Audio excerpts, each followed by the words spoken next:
नमस्कार, कैसे आप सब।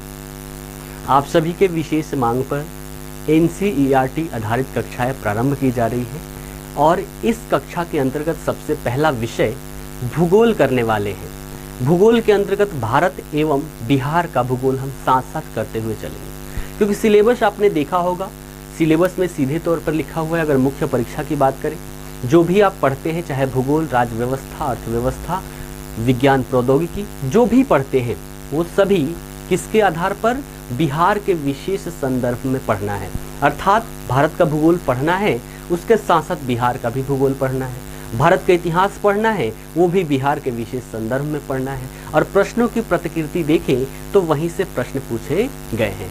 तो इसके अंतर्गत हम 6ठी से लेकर 12वीं तक जो भी वहां पर बातें कही गई है, उन सभी बातों की हम चर्चा करेंगे। तो आज प्रारंभ करने वाले हैं भारत का भूगोल। और भारत के भूगोल के अंतर्गत देखें तो सबसे पहली कक्षा क्या होती है कि इसकी अवस्थिति क्या है, इसका विस्तार क्या है ना। अर्थात पृथ्वी पर भारत की अवस्थिति क्या है, भारत का विस्तार क्या है, ये पहली कक्षा होती है। इसी कक्षा के अंतर्गत हम कर लेंगे बिहार की अवस्थिति और बिहार का विस्तार, तो दोनों साथ में लेकर चलेंगे। तो पृथ्वी पर अवस्थिति की बात कर रहे हैं, तो एक बार हम सबसे पहले देख लेते हैं कि पृथ्वी की अवस्थिति जो है वो हमारे सौर मंडल में क्या है। यहाँ से भी प्रारंभिक परीक्षा में प्रश्न पूछे जाते रहे हैं, मुख्य परीक्षा के लिए ये हमारे लिए इम्पोर्टेंट नहीं है, लेकिन फिर भी हम इसको एक बार देख लेते हैं। सौर मंडल में पृथ्वी की अवस्थिति क्या है, उसके पश्चात हम आ जाएंगे कहाँ, भारत के भूगोल पर, और फिर हम यहाँ पर अक्षांश देशांतर के आधार पर हम भारत की स्थिति अवस्थिति को देखेंगे। उसके बाद से भारत के विशेष संदर्भ में, चाहे फिजिकल हो या कुछ भी हो, उन सभी को हम यहाँ पर कवर करते हुए चलेंगे।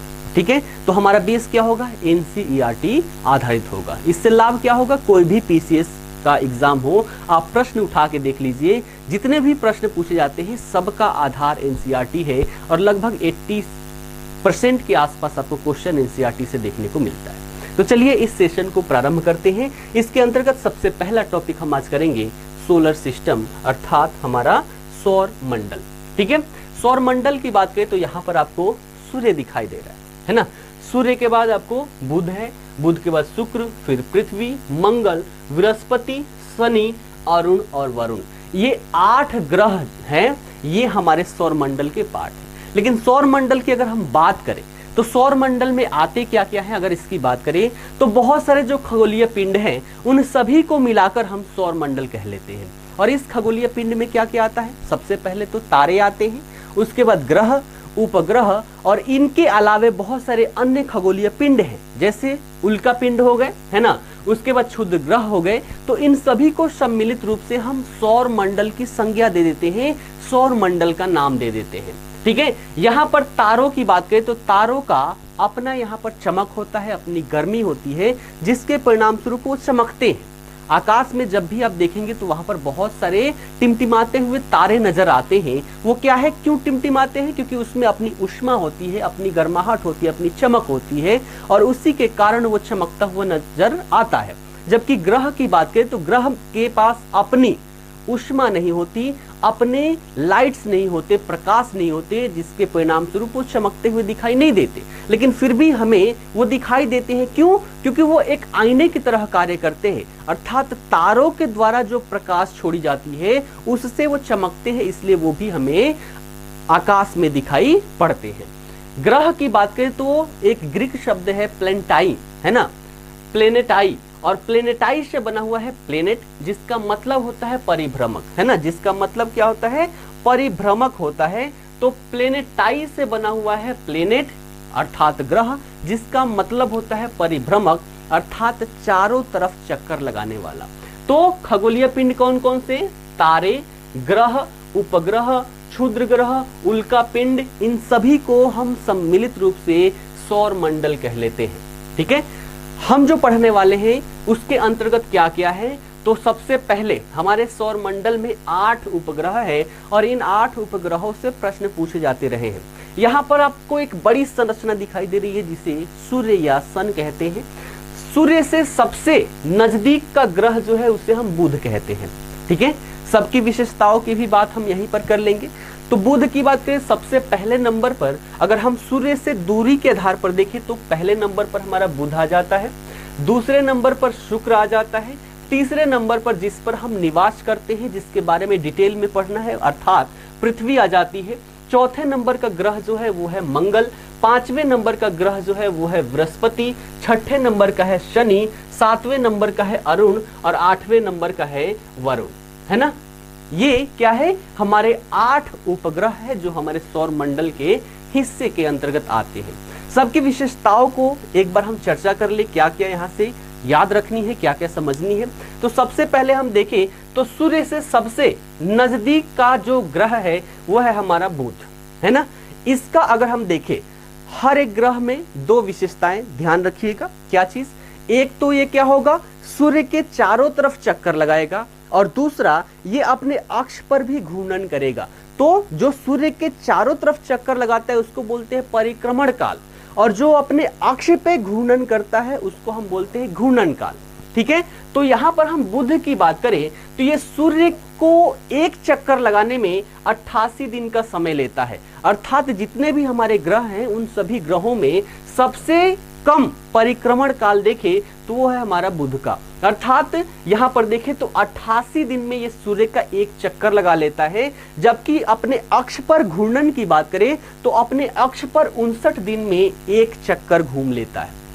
दिन से मतलब है हमारे पृथ्वी का दिन, अर्थात 24 घंटे का, है ना। तो इससे आप लोग कंपेयरिंग कर लीजिएगा। तो बुध के बारे में हमने क्या देखा, सूर्य के सबसे नजदीक का ग्रह है, बुध ग्रह है ना।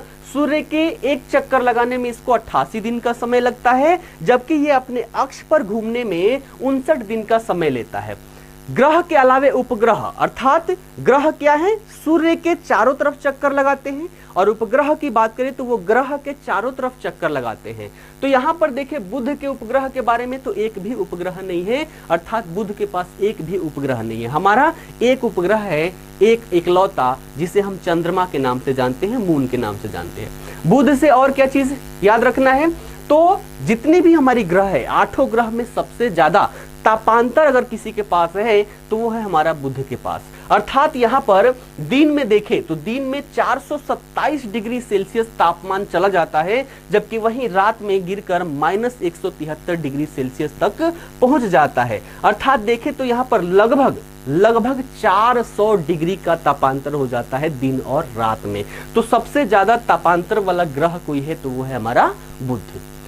दूसरे नंबर पर चलते हैं। दूसरा नंबर यहाँ पर देखिएगा, एक बहुत छोटी सी आकृति आपको दिखाई दे रही है बुध में, है ना। उसके बाद नंबर 2 पर चले तो यह हमारी शुक्र हो जाती है। और शुक्र की बात करें तो ये सूर्य के एक चक्कर लगाने में, अर्थात इसका परिक्रमण काल जो है 255 दिन का है, यानी कि सूर्य के एक चक्कर लगाने में इसको 255 दिन लगते हैं, जबकि अपने अक्ष पर घूमने में भी ये 243 दिन ले लेती है। अर्थात देखा जाए तो परिक्रमण और घूर्णन काल लगभग बराबर है, लेकिन फिर भी इसमें डिफरेंस है लगभग 12 दिनों का। ठीक है, इसकी बात करें इसके चंद्रमा की तो इसके पास भी कोई भी उपग्रह नहीं है, शुक्र के पास भी कोई भी उपग्रह नहीं है, उपग्रहों की संख्या 0 है।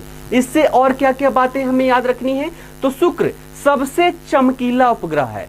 शुक्र जो है ये सबसे चमकीला उपग्रह है, सबसे गर्म उपग्रह है। कई बार प्रश्नों में बच्चे फंस जाते हैं, सोचते हैं कि बुध सबसे पास है तो सबसे ज्यादा गर्म यही होगा, जबकि ये गलत है।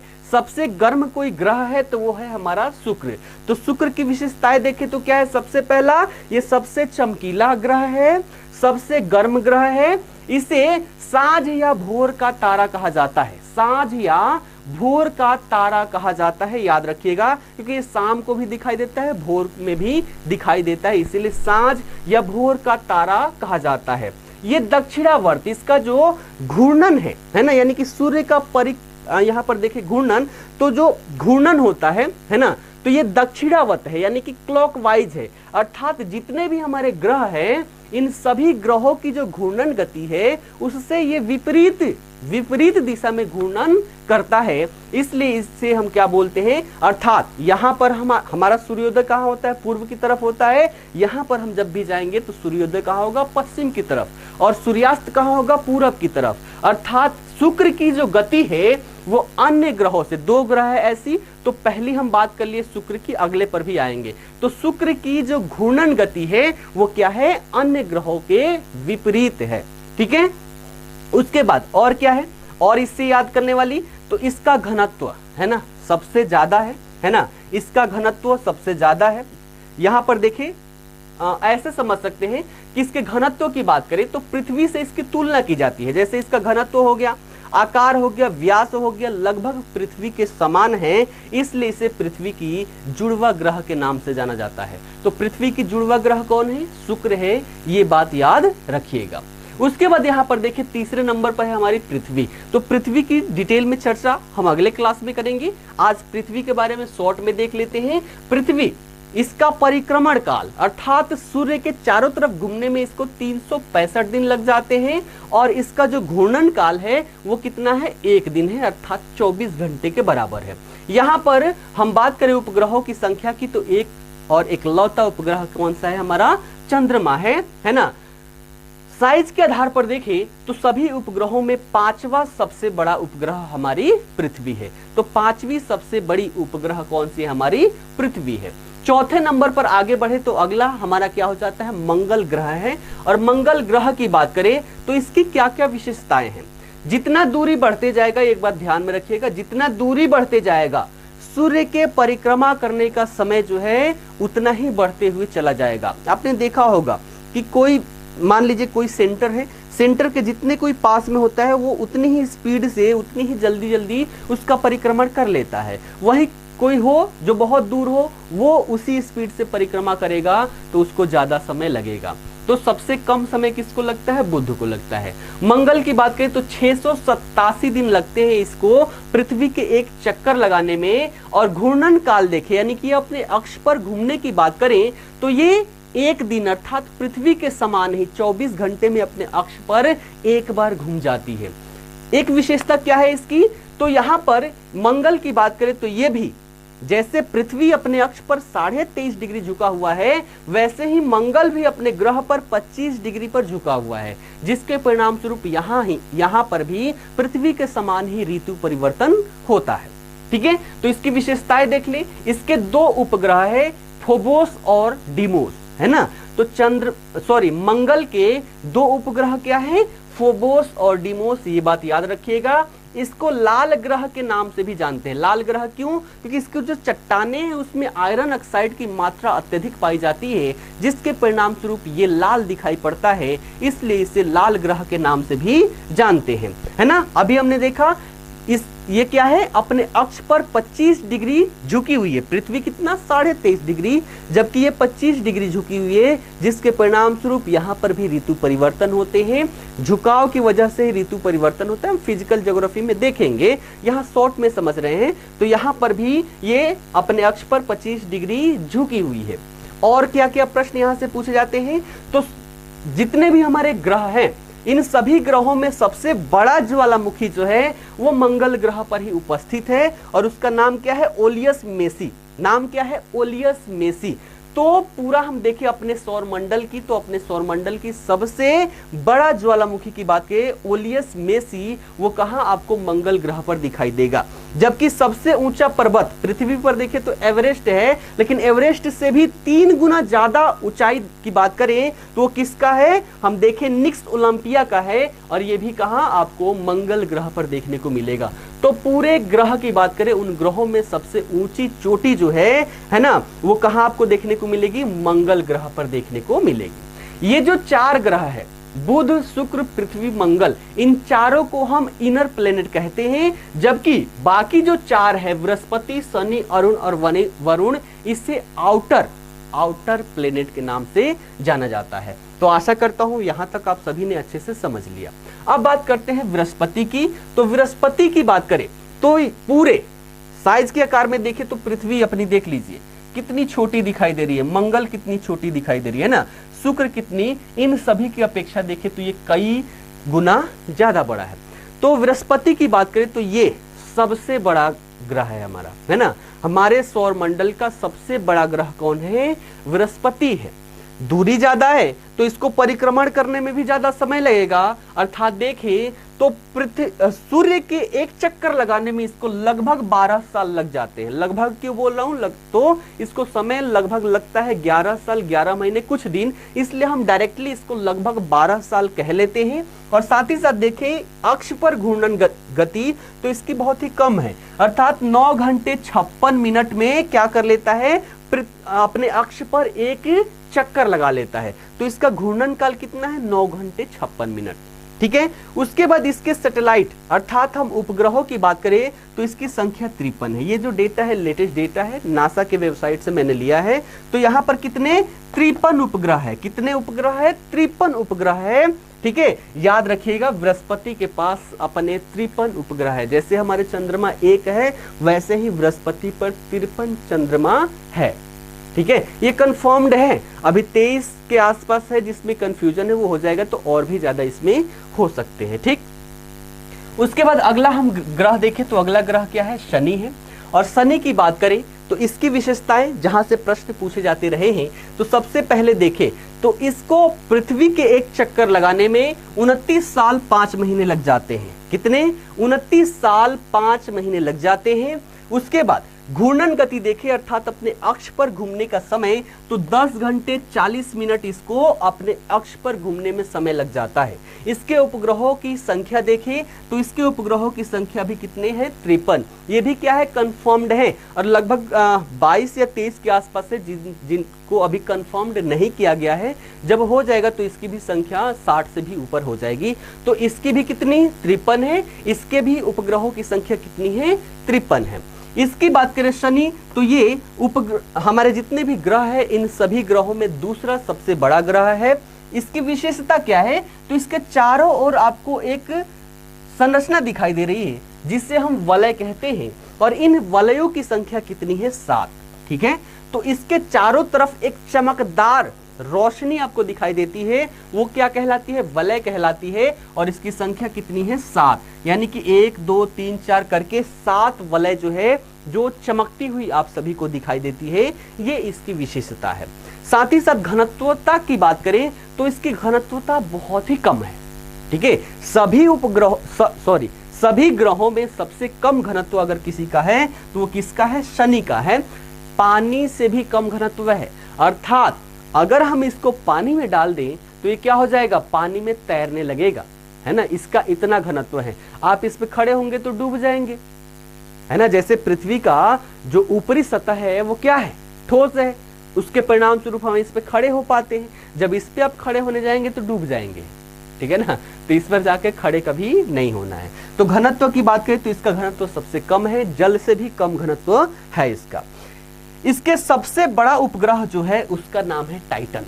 ठीक है, सबसे बड़ा उपग्रह जो है शनि का उसका नाम क्या है, टाइटन। और टाइटन की विशेषता यह है कि पृथ्वी के समान ही इसका अपना वायुमंडल है ना। पृथ्वी के समान ही इसका अपना वायुमंडल है, इसलिए कहा जाता है कि भविष्य में लोग वहां पर भी आसानी से रह पाएंगे। जो परिस्थितियां आपको पृथ्वी पर दिखाई देती है वो परिस्थितियां वहां पर भी हो सकती है। तो ऐसी बातें यहाँ पर की जाती है और भविष्य का ग्रह उसे माना जाता है ताकि लोग वहां पर भी जाकर आसानी से बस सके। ठीक है, तो ये थी शनि की विशेषताएं जहां से प्रश्न पूछी जाती रही है।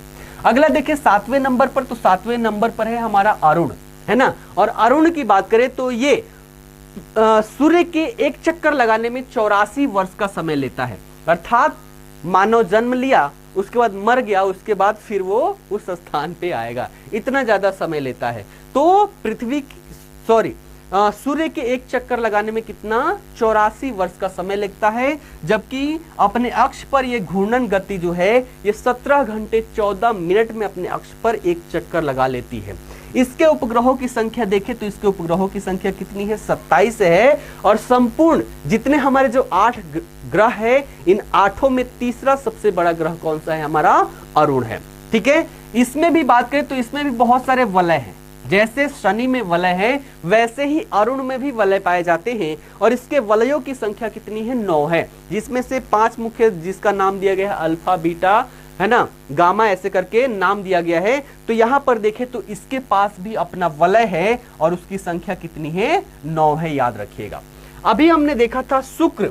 शुक्र क्या था कि इनके विपरीत, ठीक है ना, जैसे जितने भी ग्रह हैं वो सभी ग्रह कहां से कहां, पश्चिम से पूर्व की तरफ घूर्णन गति करते हैं ना, घूमते कैसे है, पश्चिम से पूर्व की तरफ, जिसके परिणाम स्वरूप जो हमारा सूर्योदय होता है वो पूर्व से होता है, सूर्यास्त पश्चिम में होता है। अभी हमने देखा शुक्र के बारे में, तो शुक्र और अरुण दोनों जो ग्रह है इनकी विशेषताएं क्या हैं कि बाकी अन्य 6 ग्रहों से इनका जो घूर्णन गति है ना, घूर्णन दिशा है, ये विपरीत है, दक्षिणावर्त है, क्लॉकवाइज है ना। बाकी सबका क्या है, एंटी क्लॉकवाइज है। इन दोनों का, किसका, शुक्र का और अरुण का, ये क्या है, क्लॉकवाइज है। अर्थात कहां से कहां, पूर्व से पश्चिम की तरफ ये घूर्णन करते हैं। अर्थात इनमें सूर्योदय जो है वो पश्चिम दिशा में और सूर्यास्त जो है वो पूर्व दिशा में होती है। इसकी और एक क्या विशेषता है, जैसे अभी हमने देखा अक्ष पर झुकाव है ना, अक्ष पे सभी ग्रह कुछ न कुछ झुके हुए हैं। इसकी बात करें, ये इतना, मतलब भोजपुरी में शब्द है ना मन बढ़ुआ, बोले कि तुम लोग इतना लेटे हो ना, ये पूरा ही लेट गया, ये अपने अक्ष पे इतना ज्यादा झुका हुआ है कि लगता है कि ये लेटा हुआ है, इसलिए इसे लेटा हुआ ग्रह के नाम से भी जानते हैं। ठीक है, तो अरुण की क्या विशेषताएं हैं, ये भी सबके विपरीत घूर्णन करता है, साथ ही साथ अपने अक्ष पे इतना लेटा हुआ है कि इसे लेटे हुए ग्रह के नाम से जानते हैं। इसका जो उपग्रह है ना, कितने हैं, 27 है, और इन 27 में सबसे बड़ा जो उपग्रह है उसका नाम है टाइटेनिया। नाम क्या है, टाइटेनिया, याद रखिएगा। इन तीनों के जो उपग्रह है विशेष, सबके नाम में समानता है, याद रखिएगा। शनि का क्या नाम है, टाइटन। अरुण का क्या नाम है, टाइटेनिया। और वरुण का नाम देखें तो ट्राइटन। ट्राइटन, यहाँ क्या है, टाइटन, और इसका जो सबसे महत्वपूर्ण उपग्रह है उसका नाम है ट्राइटन। ठीक है, तो अरुण के बारे में हमने देख लिया। उसके बाद 8वां और अंतिम जो है वो क्या है, हमारा वरुण है। वरुण की दूरी ज्यादा है, इसलिए इसको सूर्य के एक चक्कर लगाने में ज्यादा समय लगता है। अर्थात कितने, 164 साल में ये सूर्य का एक चक्कर लगाता है। अपने अक्ष पर भी घूर्णन करता है, अर्थात देखें तो 16 घंटे 7 मिनट में अपने अक्ष पर एक चक्कर लगा लेता है। इसके उपग्रहों की संख्या देखें तो इसके भी उपग्रहों की संख्या कितनी है, 14 है। इसके द्वारा हरा प्रकाश छोड़ा जाता है ना, इसलिए इसे हरे ग्रह के नाम से जानते हैं। तो वरुण को हम हरे ग्रह के नाम से भी जानते हैं। ठीक है, इसके चारों तरफ है ना, इसके चारों तरफ मीथेन का, शीतल मीथेन का बादल दिखाई पड़ता है। ठीक है, इसका प्रमुख जो उपग्रह है उसका नाम क्या है, ट्राइटन। तो इन तीनों में कंफ्यूजन नहीं होना है। शनि के उपग्रह का नाम है टाइटन, अरुण के उपग्रह का नाम है टाइटेनिया, और वरुण के उपग्रह का नाम है ट्राइटन। तो आशा करता हूं सबसे आप लोग अच्छे से परिचित हो गए होंगे। ठीक है, इतनी बातें क्लियर है। चलिए आगे बढ़ते हैं, आगे बढ़ते हैं। ये थोड़ा सा हम जूम करें। ठीक है, वो क्या था, यहाँ पर बहुत छोटी छोटी संरचनाएं थी, आपको नहीं दिखाई दे रही थी, तो यहाँ पर हम जूम करते हैं। सबसे पहला ग्रह कौन है सूर्य के पास में, तो बुध है, जिसे अंग्रेजी में हम मरकरी कह लेते हैं। दूसरे नंबर पर है हमारा शुक्र अर्थात विनस। तीसरे नंबर पर है पृथ्वी अर्थात अर्थ। चौथे नंबर पर है मंगल अर्थात मार्स। पांचवें नंबर पर है जुपिटर अर्थात बृहस्पति। छठे नंबर पर है सैटर्न, है ना। सातवें नंबर पर है यूरेनस, और 8वें नंबर पर है नेपच्यून। ठीक है, इन चारों को हम क्या बोल लेते हैं, इनर प्लेनेट बोल लेते हैं। कारण क्या है कि मंगल ग्रह और बृहस्पति ग्रह के बीच में बहुत सारे एस्टेरॉइड्स आपको दिखाई देते हैं, और इन एस्टेरॉइड के कारण हम इसको क्या बोल लेते हैं, इनर प्लेनेट। यानी कि ये एस्टेरॉइड क्षुद्र ग्रहों के अंदर है और ये क्षुद्र ग्रहों के बाहर है, इसलिए इन चारों को हम बोल लेते हैं आउटर प्लेनेट। तो ये भी प्रश्न पूछे गए हैं कि क्षुद्र ग्रह कहाँ पाए जाते हैं, तो मंगल ग्रह और बृहस्पति ग्रह के बीच में पाए जाते हैं बहुत सारे क्षुद्र ग्रह। ठीक है ना, क्लियर है इतनी सारी बातें। चलिए आगे बढ़ते हैं। अब कुछ टर्म्स हैं। अभी हमने देखा सौरमंडल। सौरमंडल क्या है, तो अभी हमने देखा सूर्य, हमारे 8 ग्रह, उपग्रह तथा अन्य खगोलीय पिंड जैसे क्षुद्र ग्रह हो गए, उल्का पिंड हो गए, बौने ग्रह भी है। तो इन सभी को मिलाकर हम सम्मिलित रूप से क्या बोल लेते हैं, सौरमंडल बोल लेते हैं। अब बात कर लेते हैं सूर्य की। तो सूर्य की बात करें तो सौरमंडल के केंद्र में, हमारा जो सौरमंडल है, इन सौरमंडल के केंद्र में अवस्थित है सूर्य। ठीक, सूर्य क्या है? अत्यधिक गर्म गैसों से इसका निर्माण हुआ है। अत्यधिक गर्म गैस जैसे कि कौन कौन से? हाइड्रोजन, यानी कि सूर्य में हाइड्रोजन की परसेंटेज कितनी है? 71% हाइड्रोजन है। उसके बाद हीलियम है 26.5% और उसके अलावे अन्य जो गैसेस हैं वो 2.5% है। अर्थात सूर्य का निर्माण कैसे हुआ है? अत्यधिक गर्म, है ना, अत्यधिक गर्म गैसों से मिलकर बना हुआ है और यही गर्म गैसों में हमेशा आग लगी रहती है, जिसके परिणाम स्वरूप ये चमकते हुए दिखाई देता है। ठीक है, इसके कोर का तापमान कितना है देखिएगा, 1.5 गुणे 10 के पावर 7 डिग्री सेल्सियस। अर्थात एक अगर हम सूर्य की बात करें तो ये पूरा सूर्य हो गया, तो इसके कोर में जो तापमान है वो कितना है?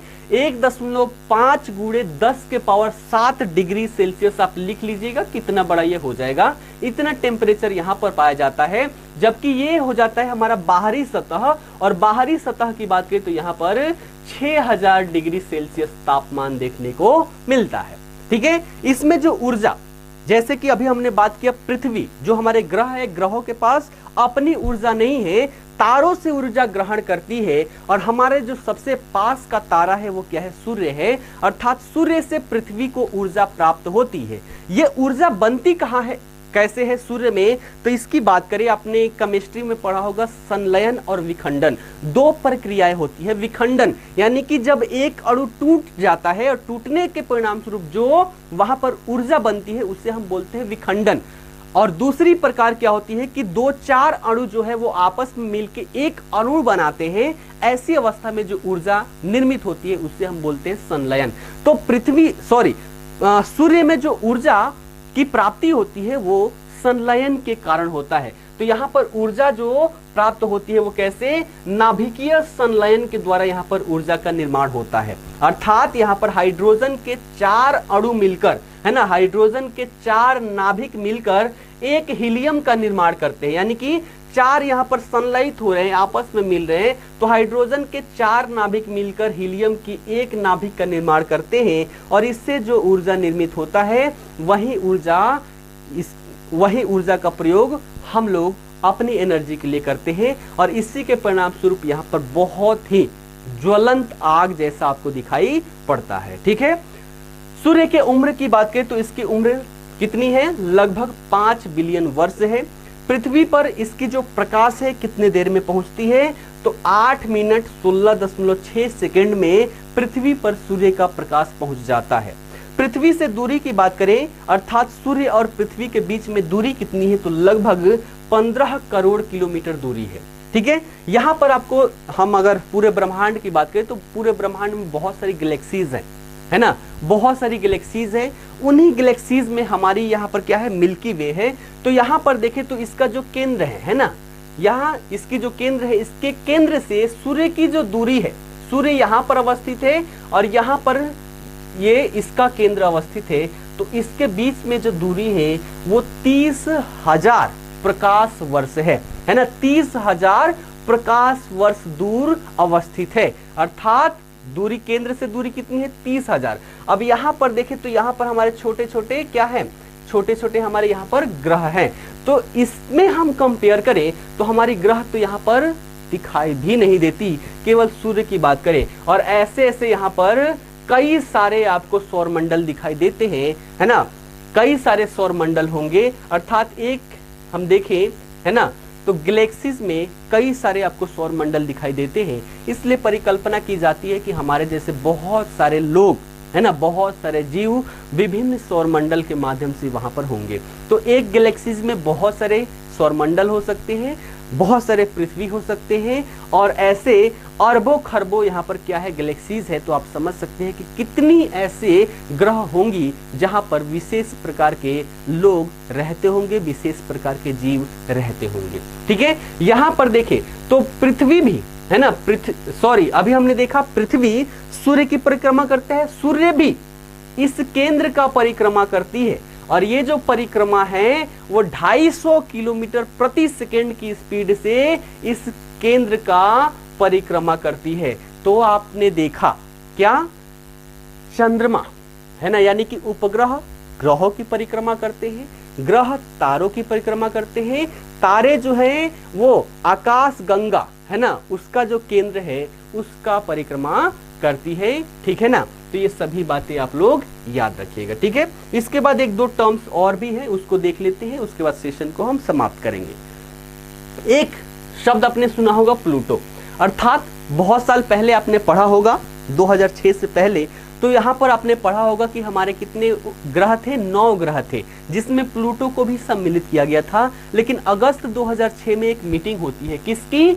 अंतर्राष्ट्रीय खगोलीय संगठन की मीटिंग होती है अगस्त 2006 में, और यहाँ पर प्लूटो को प्लूटो के पास जो ग्रह का दर्जा था, तो ग्रह के दर्जे को छीनकर यहाँ पर इसको बौने ग्रह की संज्ञा दे दी गई। तो याद रखिएगा, कब? अगस्त 2006 में प्लूटो को बौने ग्रह की संज्ञा दे दी गई, अर्थात अब 9 ग्रह ना होकर 8 ग्रह हैं। उसके बाद उपग्रह हमने देखा, तो उपग्रह क्या है? ग्रहों के चारों ओर चक्कर लगाने वाले जो पिंड होते हैं उसे हम उपग्रह बोलते हैं। जैसे कि हमारा क्या है, पृथ्वी का चंद्रमा है, और चंद्रमा की बात आई है तो यहीं पर हम बात कर लेते हैं। चंद्रमा क्या है? पृथ्वी का एकमात्र उपग्रह है जिसका व्यास पृथ्वी का 1/4 है ना। व्यास कितना है? पृथ्वी के 1/4 है। पृथ्वी से चंद्रमा की दूरी की अगर बात करें तो 3,84,400 किलोमीटर इसकी दूरी है, और पृथ्वी के चक्कर लगाने की बात करें तो लगभग 27 दिन में पृथ्वी का एक चक्कर लगा लेती है, और 27 दिन में ही अपने अक्ष पर एक बार घूर्णन गति करती है। यानी कि दोनों क्या है? समान है। पृथ्वी का चक्कर लगाने में 27 दिन लगा, और साथ ही साथ चक्कर लगाते हुए अपने अक्ष पे भी घूम रही है, उसमें भी 27 दिन लगा। और यही कारण है कि हमें चंद्रमा का हमेशा एक ही साइड दिखाई देता है, दूसरा साइड दिखाई नहीं देता। अगर दोनों में डिफरेंस रहता तो कुछ समय पश्चात हम चंद्रमा के दूसरे हिस्सों को भी देख पाते, लेकिन जैसे यहाँ आती है ये भी गति करती हुई चल रही है, जैसे जैसे ये घूम रही है वैसे वैसे ये भी घूम रही है। इसके कारण चंद्रमा का हम हमेशा एक ही भाग को देख पाते हैं, ये बात याद रखिएगा। उसके बाद एक शब्द था क्षुद्र ग्रह। क्षुद्र ग्रह क्या है? तो तारों, ग्रहों, उपग्रहों के अतिरिक्त, है ना, बहुत सारे तारे हैं, ग्रह है, उपग्रह हैं, इन सभी के अतिरिक्त अनेक छोटे पिंड जो सूर्य के चारों ओर चक्कर लगाते हैं उन्हें हम क्षुद्र ग्रह कह लेते हैं। और क्षुद्र ग्रह किस बेल्ट में पाया जाता है? तो मंगल ग्रह और बृहस्पति ग्रह के बीच वाला जो बेल्ट है वहां पर क्षुद्र ग्रह पाए जाते हैं, ये बात याद रखिएगा। और एक शब्द हमने और देखा था, उल्का पिंड। और उल्का पिंड की बात करें, ये क्या है? तो सूर्य के चारों ओर चक्कर लगाने वाले जो पत्थर होते हैं उसको उल्का पिंड कह लेते हैं। कई बार आपने देखा होगा टूटता हुआ तारा आप लोग कहते हैं, तो टूटता हुआ तारा वो नहीं होता, वो क्या होता है? उल्का पिंड होता है जो पृथ्वी के वायुमंडल में एंट्री कर जाता है। और वायुमंडल में जब भी कोई चीज एंट्री करता है तो वायु से घर्षण होता है, जिसके परिणाम स्वरूप उसमें क्या होता है? टेम्परेचर उसका बढ़ते जाता है और एक समय ऐसा आता है कि उसमें आग लग जाती है। और वही आग लगने की प्रक्रिया, उससे क्या होता है? प्रकाश वहां पर उत्सर्जित होता है, जिसे टूटते हुए तारे के नाम से जाना जाता है। तो आशा करता हूं ये सारी चीजें आप सभी को समझ में आई होगी। ये जो क्लासेस है भूगोल, लगभग 1 महीने लगेंगे। 1 महीने में भूगोल इतना कंप्लीट हो जाएगा कि आप प्रारंभिक परीक्षा, मुख्य परीक्षा, हर एक क्षेत्र में उत्तर देने में आप सक्षम हो पाएंगे, ठीक है ना। तो ये सीरीज चलते रहेगा। साथ ही साथ आपको मुख्य परीक्षा उत्तर लेखन जो है वो भी आप सभी को मिलेगा। हफ्ते में 2 ये होगा, 5 क्लासेस इसकी रेगुलर रहेगी, यानी कि मंडे टू फ्राइडे आप सभी को 5 क्लासेस एनसीईआरटी की मिलेगी, और 2 क्लासेस आप सभी को मुख्य परीक्षा उत्तर लेखन की मिलेगी, 1 क्लास करेंट अफेयर की मिलेगी। अर्थात जो हमारी 67वीं बीपीएससी है, 67वीं बीपीएससी आते आते पूरा सिलेबस हम यहाँ पर कर जाएंगे। भूगोल के बाद हम साइंस प्रारंभ करेंगे, जहां से सबसे ज्यादा प्रश्न आते हैं, ठीक है। तो साइंस हम कर लेंगे, इतिहास का एक ही क्लास में हम प्राचीन भारत कर लेंगे, 1 क्लास में मेडिएवल कर लेंगे, 1 क्लास में आधुनिक भारत कर लेंगे, चाहे जितना समय लगे। तो ये भी इतना करवा दूंगा, कोई भी प्रश्न नहीं छूटेगा। सभी सब्जेक्ट को हम अक्टूबर आते आते पूरा कवर कर लेंगे, ठीक है ना। तो आप सभी लोग साथ में बने रहें, अपना सपोर्ट बनाए रहें। यहाँ से अब कंटिन्यूअस आप सभी को वीडियोस मिलते रहेंगे, ठीक है ना। तो आज के लिए इतना ही, फिर मिलते हैं कल अगली क्लास में। धन्यवाद।